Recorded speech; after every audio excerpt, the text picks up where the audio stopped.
We knew what we were up against, a very good team. They're the 2011 champions, and now we're playing them at home with 2 goals down. This is what we're in for, okay? This is the whole season. This is what we've been playing for.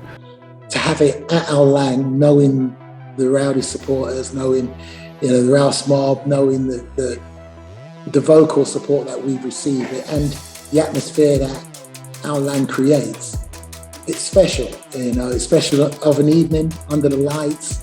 Hey, we're home. We've got a great crowd. We have a great team. We're down 2-0 at the break.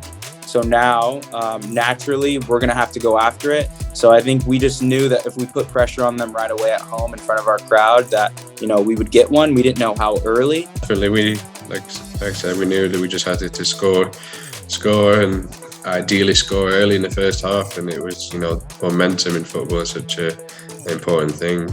So the next goal is obviously vital. If we get the next goal, it's game on. It's 2-1 and we're at home and anything can happen.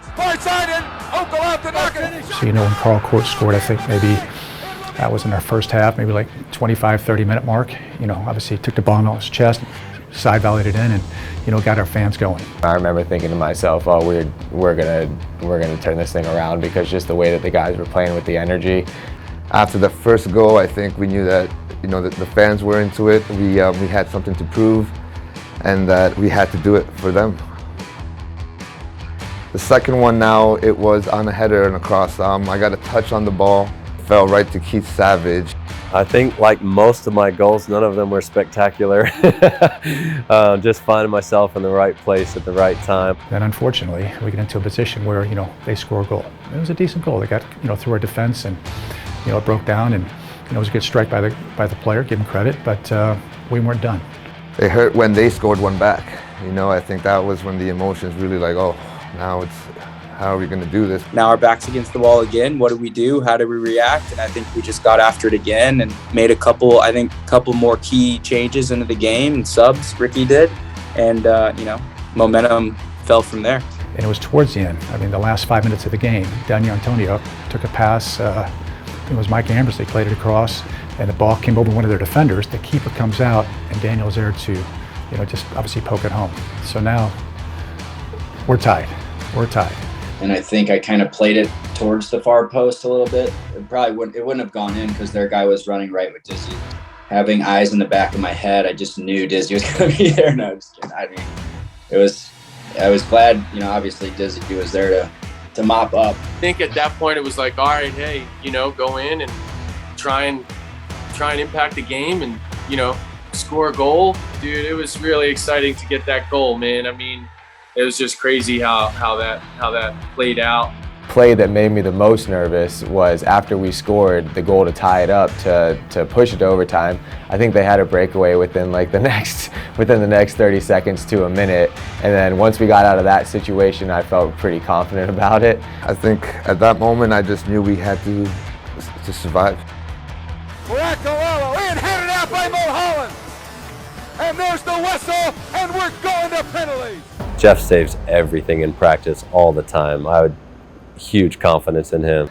I played for Minnesota before. I knew Manny Lagos. I knew that he's very superstitious. I knew that the same guys that won it for him last year were on the team. Those same guys were going to take PKs, wrote it down on a water bottle. They shot the same direction every single time. Once the game goes to penalties and there's things on the line, I think that there's a lot more pressure on the shooters, and then it's just our job to try to read where they're going and try to take advantage of the pressure that they're feeling. I think the longer I waited, the more nervous I would have got, so I think I just said, I'll go first. Fortunately, I scored my penalty, which is, I think, always important in the penalty shootout if you can score your first penalty.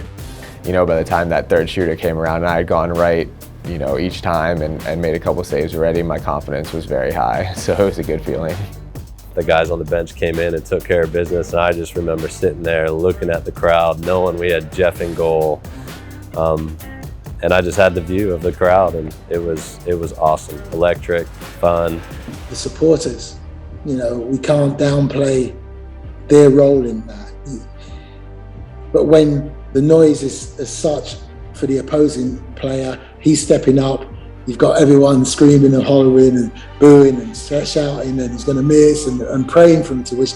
It can weigh on the opponent. Rowdies win! Jeff Antonella and the Tampa Bay Rowdies are the 2012 North American. Yeah, in the moment, to be honest, I really wasn't sure what to do. You know, goalies don't really get many chances to celebrate and do things like that. I was just jumping up and down, just celebrating with the crowd because, like I said, that was a huge part of us getting that victory. But the celebrations were insane. It's just disbelief. I mean, finally, I've been in the league for 9 years. That got that championship. Just ecstatic that we actually, you know, pulled it off. It was great for us, you know, great to be able to lift a trophy in front of your home fans.